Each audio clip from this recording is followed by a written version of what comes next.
शुभोदय बच्चों।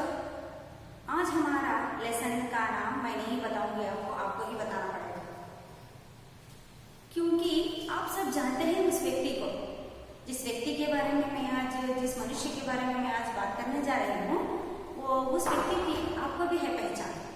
तो हमारे भारत के राष्ट्रपति कौन थे बोलो? हाँ, वही कौन थे? डॉक्टर एपीजे अब्दुल कलाम हमारे भारत के राष्ट्रपति थे। राष्ट्रपति आप देखा ही होगा, उस जमाने में जवाहरलाल नेहरू को बच्चों से बहुत प्रेम था। क्यों? क्योंकि आज के बच्चे ही कल का भविष्य है। क्या है? आज के बच्चे ही कल का भविष्य है, हमारा देश का भविष्य है, जहां पर युवकों की यानी युवा जनता की संख्या ज्यादा होती है और युवा जनता से ही हमारा देश का उद्धार होता है। इसीलिए जवाहरलाल नेहरू अपने बच्चों से यानी देश के बच्चों से बहुत प्यार करते थे। तो उनके बाद अगर कोई बच्चों से प्रेम करता है तो कौन थे? यही थे डॉक्टर एपीजे अब्दुल कलाम। तो अब्दुल कलाम के बारे में जानकारी प्राप्त करने से पहले बच्चों, ये पीजे का अर्थ क्या होता है ये आपको समझना है। मैं आपको बोर्ड में लिख चुकी हूँ, देखो, ये पीजे अब्दुल कलाम। तो अब्दुल कलाम का पूरा नाम होता है अबुल फकीर जैनुलाब्दीन अब्दुल कलाम। क्या है? जैनुलाब्दीन अबुल फकीर जैनुलाब्दीन अब्दुल कलाम है। समझ रहे हैं ना आप? ये पीजे का पूरा अर्थ ये होता है, अबुल फकीर जैनुलाब्दीन अब्दुल कलाम इसका अर्थ होता है। तो इनका जन्म 15/10/1931 को मद्रास, तब के मद्रास, आज का क्या है? मद्रास है तमिलनाडु के रामेश्वरम कस्बे में इनका जन्म होता है बच्चों। किसका जन्म? अब्दुल कलाम का जन्म होता है।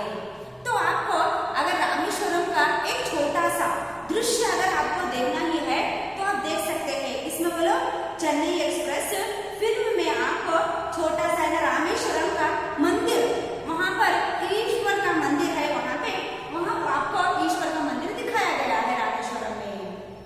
तो इनको जन्मवादी राष्ट्रपति कहा जाता था। किसको कहा जाता है अभी? लेकिन वो नहीं है, क्योंकि इनको कहते हैं कि जन्मवादी राष्ट्रपति कहा जाता है। अब्दुल कलाम बहुत से किताबें भी लिखे हैं। अब्दुल कलाम अपनी जीवनी को भी लिखा है।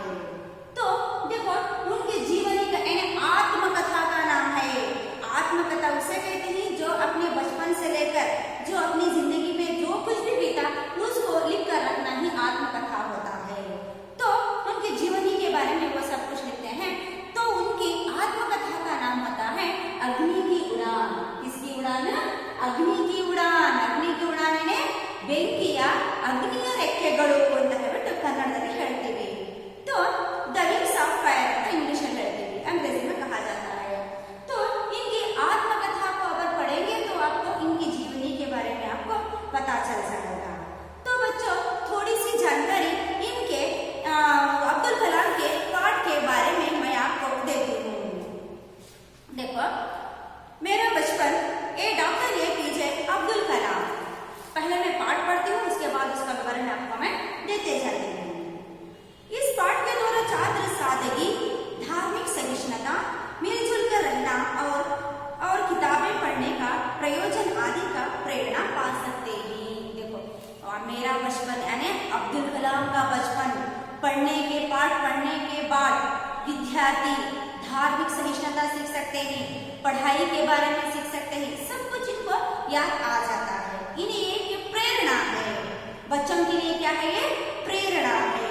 तो देखो बच्चों, मेरा बचपन मेरा जन्म मद्रास राज्य अब तमिलनाडु के रामेश्वरम कस्बे में एक मध्यम वर्गीय परिवार में हुआ था।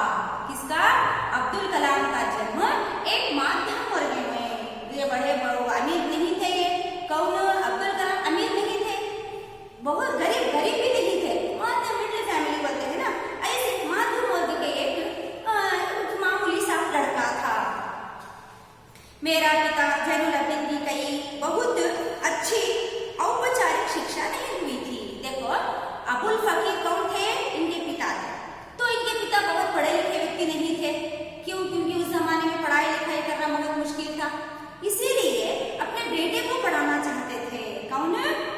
अब्दुल कलाम के पिताजी। बहुत अच्छी पढ़ाई इनकी नहीं हुई थी, तो और नहीं हुई थी, बहुत धनी व्यक्ति थे। कौन? ये क्या थे? कोई बहुत धनी व्यक्ति थे। इसके बावजूद वे बुद्धिमान थे, बहुत धनवान नहीं थे, लेकिन अब क्या थे? ये बुद्धिमान थे। कौन? अब्दुल कलाम के पिता।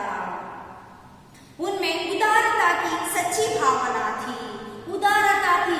अगर किसी गरीब को देखा तो उनका हृदय क्या होता? मचल जाता कि इसकी सहायता करें। ऐसे व्यक्ति थे। अगर किसी को अगर कष्ट में देखा, अब्दुल कलाम के पिताजी अगर किसी को कष्ट में देखा तो वो क्या करते थे? उनकी सहायता करने के लिए दौड़ पड़ते थे। ऐसे व्यक्ति थे अब्दुल कलाम के पिता। उदारता की सच्ची भावना थी। मेरी माँ आशिया अम्मा उनकी आदर्श जीवन संगिनी थी। तो अब्दुल कलाम की माता का नाम क्या था? आशिया अम्मा था। समझ में आ रहा है ना आपको? तो अब्दुल कलाम की माता जैनुल आबदीन पिता थे, माता कौन थी? आशिया अम्मा थी। ये दोनों जीवन संगिनी थी, यानी जीवन की संगाती थी। धर्म पत्नी कहते हैं ना, जीवन जब तक जीवन है तब तक इनकी संगिनी थी। ऐसे बहुत दोनों में बहुत प्रेम था माता पिता में अब्दुल कलाम के। मेरे माता पिता को हमारे समाज में एक आदर्श दंपति के रूप में देखा जाता था। देखो बच्चों, आदर्श दंपति के रूप में इनके गांव में, कस्बे में, रामेश्वरम के पूरे गांव में अब्दुल कलाम के माता पिता को जब भी जाते थे, देखो आदर्श दंपति जा रहे हैं, अब्दुल कलाम के माता पिता को आदर्श दंपति जा रहे हैं, देखो ऐसा कहा जाता था बच्चों। तो मैं कई बच्चों में एक था, ये अलग नहीं थे, ಸಪರೇಟ್ ಆಗಿರಲಿಲ್ಲ ಇವರು। ಎಲ್ಲ ಮಕ್ಕಳಲ್ಲಿ ಇವರು ಕೂಡ ಎಲ್ಲ ಮಕ್ಕಳು ಆಟ ಆಡ್ತಿದ್ರು, ಹಂಗೆ ಆಡ್ತಿದ್ರು, ಎಲ್ಲ ಮಕ್ಕಳು ಏನ್ ಕೆಲಸ ಮಾಡ್ತಾರೆ ಎಲ್ಲರೂ ಮಾಡುವ ಹಾಗೇನೆ ಇವರು ಒಬ್ಬ ಎಲ್ಲ ಮಕ್ಕಳಲ್ಲಿ ಒಬ್ಬ ವ್ಯಕ್ತಿ ಆಗಿದ್ರು। लंबे चौड़े व सुंदर माता पिता का छोटा कद काटी का साधारण सा दिखने वाला बच्चा। बहुत लंबे नहीं थे, बहुत चौड़े भी नहीं थे, एक साधारण थे। देखो यहाँ पे है लंबे चौड़े व सुंदर माता पिता। लंबे चौड़े माता पिता, लंबे थे और चौड़े भी थे और सुंदर भी थे, दोनों उनका बेटा था। कद काटी का साधारण सा दिखने वाला, बहुत लंबे नहीं थे अब्दुल कलाम, माता पिता बहुत लंबे थे, लेकिन अब्दुल कलाम लंबे नहीं थे। तो लंबे माता पिता के बेटा अब्दुल कलाम बहुत काटी का ना, साधारण, बहुत लंबे भी नहीं, बहुत छोटे भी नहीं, ऐसे थे, साधारण सा दिखने वाला बच्चा था। हम लोग अपने पुश्तैनी घर में रहते थे। पुश्तैनी मीन्स ಮನೆತನದಿಂದ ಬಂದಿರುವಂತಹ ಮನೆ, ಪುಶ್ತೈನಿ घर में, ಖಾನ್ದಾನಿ घर में रहते थे। ಹಳೆ ಮನೆ ಅಂತ ಹೇಳ್ತೀವಲ್ಲ, ಆ ತರದ ಮನೆಯಲ್ಲಿ ಇವರು ವಾಸವಾಗಿದ್ರು। रामेश्वरम की मस्जिद वाली गली में बना यह घर चूने पत्थर व ईंट से बना पक्का और बड़ा था। देखो अपने घर की तारीफ कर रहे हैं अब्दुल कलाम, अपने पुराने घर की, यानी अपने पुश्तों से आए हुए घर की तारीफ कर रहे हैं कि मेरा घर कैसा था? ಇಟ್ಟಿಗೆ ಮಣ್ಣಿನಿಂದ ಮಾಡುವಂತಹ ಕಚ್ಚಾ ಪಕ್ಕ ಮನೆಯಾಗಿತ್ತು ಅಂತ ಹೇಳ್ತಾರೆ। ಸಿಮೆಂಟಿನಿಂದ ಕೂಡಿರುವಂತಹ ಆರ್ಸಿಸಿ ಮನೆಯಲ್ಲ, ಇಟ್ಟಿಗೆ ಮತ್ತು ಸಿಮೆಂಟಿಂದ ಕೂಡಿರುವಂತಹ ಒಂದು ಮನೆಯಾಗಿತ್ತು, ಚಿಕ್ಕದಾದಂತಹ ಒಂದು ಹಳೆಯ ಮನೆಯಾಗಿತ್ತು। ಆ ಮನೆಯಲ್ಲಿ ನಾವು ವಾಸವಾಗಿದ್ವಿ ಅಂತ ಹೇಳ್ತಾರೆ। ಮತ್ತೆ ಅವರು ಇರುವಂತಹ ಏರಿಯಾ ಕೌನ್ಸಿ ಗಲಿ थे ಮಸ್ಜಿದ್ ವಾಲೆ, ಯಾನಿ ಮಸೀದಿಯ ಒಂದು ಗಲ್ಲಿಯಲ್ಲಿ, ಇವರು ಬೀದಿಯಲ್ಲಿ, ಓಣಿಯಲ್ಲಿ ಇದ್ರು। गली में थे। यहाँ का चूना, चूने मीन्स चूना और पत्थर व ईंट, ಇಟ್ಟಿಗೆಗಳಿಂದ ಮತ್ತೆ ಸುಣ್ಣದಿಂದ, ಚೂನಾ ಮೀನ್ಸ್ ಸುಣ್ಣದಿಂದ ಕೂಡಿರುವಂತಹ ಒಂದು ಮನೆಯಾಗಿತ್ತು ಅಂತ ಹೇಳಬಹುದು। तो अब्दुल कलाम बना घर था। मेरे पिता आडंबरहीन व्यक्ति थे। किसके पिता? अब्दुल कलाम के पिता आडंबरहीन व्यक्ति थे। आडंबर ಅಂದ್ರೆ ಆಗ್ತಿರಲಿಲ್ಲ, आडंबर नहीं करते थे। आडंबर मीन्स दिखावा, तोरिसुविके। आडंबरहीन व्यक्ति थे और सभी अनावश्यक एवं ऐशोआरामी जरूरतों से दूर रहते थे। आवश्यक का अर्थ होता है आवश्यक का विलोम शब्द अनावश्यक। देखो आपको मैं यहाँ पे बताती हूँ, आपको विलोम शब्द लिखती हूँ। देखो बच्चों, आवश्यक, आवश्यक, आवश्यकता, आवश्यकता का इंटू विलोम शब्द होता है आवश्यक, अनावश्यक, आवश्यक, अनावश्यक।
जो उनको आवश्यक है वही लाते थे, तो समुचित मात्रा में सुलभता से उपलब्ध होती थी।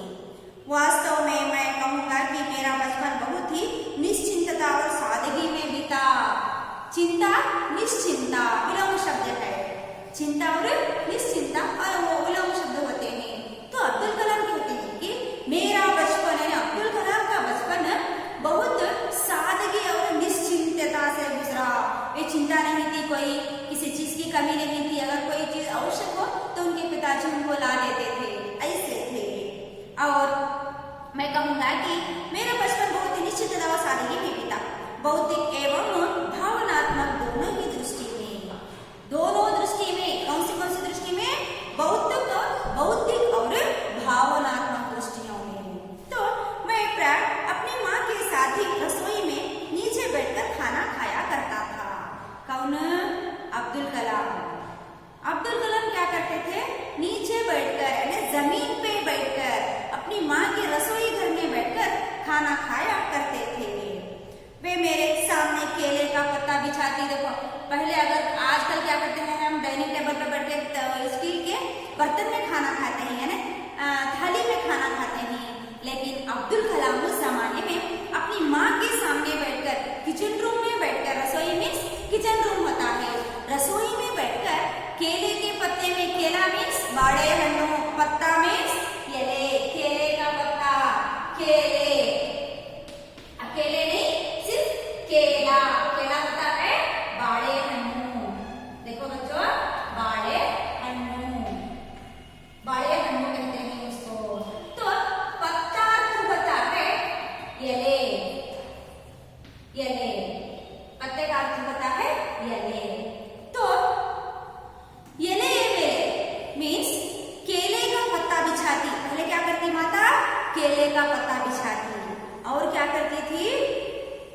पत्ते बिछाती हाथ दो, फिर उस पर चावल एवं सुगंधित स्वादिष्ट सांभर डालती।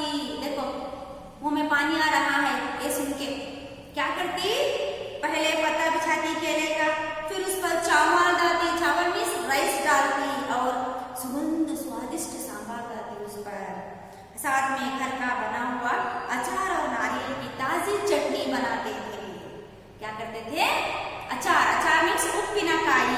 अचार कहते हैं उप्पिनकाई, अचार, अचार, अचार का अर्थ होता है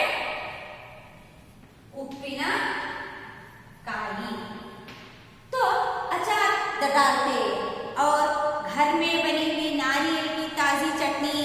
नारियल मीन्स तेंगिनकाई, नारियल मीन्स तेंगिनकाई या फ्रेश आದಂತಹ ಆಗ್ಲೇ ತಯಾರಿಸಿರುವಂತಹ चटनी भी डालती थी। कौन? अब्दुल कलाम की माता। आपको ये प्रश्न आएगा 2 अंक के लिए, आपको ये लिखना है। क्या प्रश्न बोलो आपका? अब्दुल कलाम को आशी अम्मा खाने में क्या क्या देती थी? आपके अभ्यास में है ये 2 अंक का प्रश्न है, यही लिखना है आपको। क्या लिखना है? आशी अम्मा अब्दुल कलाम के सामने केले का पत्ता बिछाती, 1 पॉइंट हो गया आपको। दूसरा, उस पर चावल और स्वादिष्ट सांभर डालती, 2 पॉइंट हो गए। तीसरा, नारियल की ताजी चटनी और घर में बना हुआ अचार देती। बस आपको 3 पॉइंट लिखने पर आपको 2 अंक मिलेंगे। बच्चों ठीक से सुनो और लिख लो अपने नोट्स में। प्रतिष्ठित विश्व शिव मंदिर, जिसके कारण रामेश्वर प्रसिद्ध तीर्थ स्थल है। देखो मैंने पहले ही कहा है कि आपको रामेश्वरम चेन्नई एक्सप्रेस फिल्म में आप देख सकते हैं, वो फिर उसमें थोड़ा सा रामेश्वरम मंदिर दिखाया गया है आपको। वहां पे शिव का मंदिर था। किसका मंदिर था? शिव का, भगवान शिव का मंदिर था। वे क्या तीर्थ स्थान के लिए प्रसिद्ध है। सब लोग वहां भगवान के दर्शन करने के लिए जाते हैं। तीर्थ स्थान किसे कहते हैं?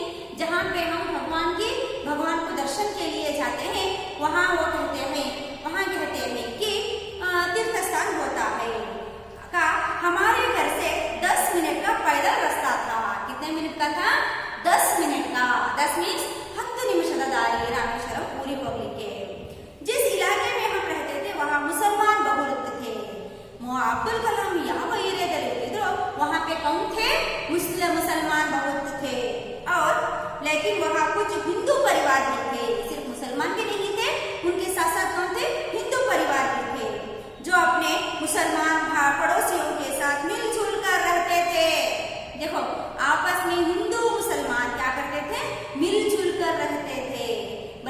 झगड़ा नहीं करते थे, तुम्हारा वो धर्म हमारा ये धर्म, वे नहीं करते थे। एक बहुत ही पुरानी मस्जिद थी जहां शाम को नमाज के लिए मेरे पिताजी मुझे अपने साथ ले जाते थे। अब्दुल कलाम के पिताजी प्रतिदिन शाम को नमाज के लिए जाते थे। पुरानी मस्जिद थी, वो पुरानी मस्जिद में वहां अपने बेटे को साथ में लेकर, कौन, जैनुल अब्दीन अब्दुल कलाम को साथ में लेकर क्या करते थे, मस्जिद में नमाज के लिए ले जाते थे। मुसलमानों में 5 वक्त की नमाज यानी प्रार्थना की जाती है, उसमें शाम को नमाज के लिए ले जाते थे। रामेश्वरम मंदिर के सबसे बड़े पुजारी पक्षी लक्ष्मण शास्त्री मेरे पिताजी के अभिन्न मित्र थे। देखो आजकल हिंदू मुसलमानों में झगड़ा हो रहा है, लेकिन उस जमाने में तमिलनाडु के छोटे से कस्बे में रहे रामेश्वरम गांव में हिंदू मुसलमान कितनी अनन्यता से रहते थे, कितनी दोस्ती से रहते थे। कौन थे? शिव मंदिर के सबसे बड़े पुजारी ब्राह्मण थे। वो एक ब्राह्मण मुसलमान से दोस्ती करते थे, वो बहुत अच्छे दोस्त थे दोनों। कौन है? उनका नाम क्या है? पक्षी लक्ष्मण शास्त्री था, अब्दुल कलाम के पिता के दोस्त थे। वो पिताजी के अभिन्न मित्र थे। आध्यात्मिक मामलों पर चर्चा करते रहते थे, धार्मिकता के बारे में, आध्यात्मिकता के बारे में, भगवान के बारे में वो दोनों बातें करते रहते थे। जब मैं प्रश्न पूछने लायक बड़ा हुआ तो मैं अपने पिताजी के से नमाज की प्रासंगिकता के बारे में पूछा। अब्दुल कलाम एक हंत को आ गए, तब उन्होंने पूछा, अरे नमाज क्यों पढ़ा जाता है? तब उनका उत्तर था उनके पिताजी का, जब तुम नमाज पढ़ते हो तो अपने आप को शरीर से इतर ब्राह्मण का एक हिस्सा बन जाते हो, जिसमें दौलत, आयु, जाति या धर्मपंथी का कोई भेदभाव नहीं होता। नमाज यानी भगवान के सामने प्रार्थना करना है कि सबका भला कर भगवान, सबका अच्छा कर भगवान, ऐसी प्रार्थना करना है। तो जब हम नमाज के लिए बैठते हैं तो सबके लिए प्रार्थना की जाती है। कोई जाति नहीं आती, कोई पंथ नहीं आता, कोई जाति का भेदभाव नहीं होता, इसीलिए इसको नमाज कहते हैं। अब्दुल कलाम अपने बेटे को समझाते हैं कि नमाज ऐसी होती है, नमाज इसलिए पढ़ा जाता है। तो मुझे याद है पिताजी का दिनचर्या पाँव फुटने से पहले ही सुबह 4 बजे नमाज पढ़ने के बाद शुरू होता था। किसका? अब्दुल कलाम की सुबह, अब्दुल कलाम के पिताजी की सुबह सूरज निकलने से पहले यानी 4 बजे की नमाज होती है। सुबह 5:30 बजे के पहले 4 बजे एक नमाज होती है, वो नमाज के बाद इनकी सुबह होती थी। नमाज पढ़ने के बाद क्या करते थे? देखो हमारे नारियल के बाग जाया करते थे, नारियल का बाग में जाया करते थे। तो जाया करते थे, घर के करीब ही था, वहाँ पैदल जाते थे, पैदल जाकर दर्जन भर के नारियल अपने कांधे पे डालकर ले आते थे। कौन? अब्दुल कलाम, अब्दुल कलाम के पिताजी थे। तो बच्चों नेक्स्ट कंटिन्यू करेंगे।